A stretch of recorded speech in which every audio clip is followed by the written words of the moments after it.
সম্প্রতি ভারতের পারুল বিশ্ববিদ্যালয়ে গিয়েছিলেন দেশি চিত্রনায়িকা নুসরাত ফারিয়া। সেখানে সমাবর্তনে তিনি একটি বক্তব্য দিয়েছিলেন। তার সেই অনুপ্রেরণামূলক বক্তব্য সামাজিক মাধ্যমে ছড়িয়ে পড়েছে। ইংরেজিতে দেওয়া বক্তব্যে নুসরাত ফারিয়া বলেন, আমাদের এই সুন্দর পৃথিবীকে আরও সুন্দর করে তুলতে সবচেয়ে গুরুত্বপূর্ণ বিষয় হলো আমাদের একে অন্যের প্রতি দয়ালু হতে হবে। আমাদের সবার হাতে স্মার্টফোন আছে। আমরা সবসময় ফেসবুক, টিকটক সহ অন্যান্য সামাজিক মাধ্যমে অনবরত স্ক্রল করে যাচ্ছি। বিভিন্ন ধরনের তথ্য আমাদের মাথায় গেঁথে যায়।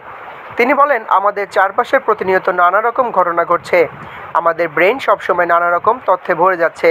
তবে চারপাশের এই হাজারো জিনিসের মধ্যে আমাদের এটা নিশ্চিত করতে হবে যে আমরা সঠিক জিনিসটি বেছে নিচ্ছি।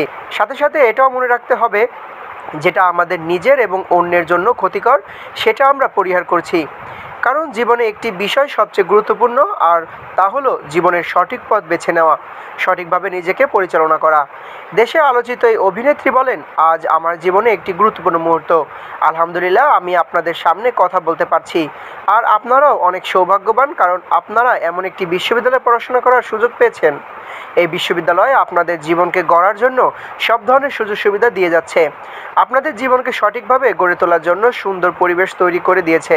এখন আপনাদের এটা নিশ্চিত করতে হবে যে এসব সুযোগ সুবিধা কাজে লাগিয়ে আপনারা আপনাদের জীবনকে সঠিকভাবে গড়ে তুলতে পারছেন।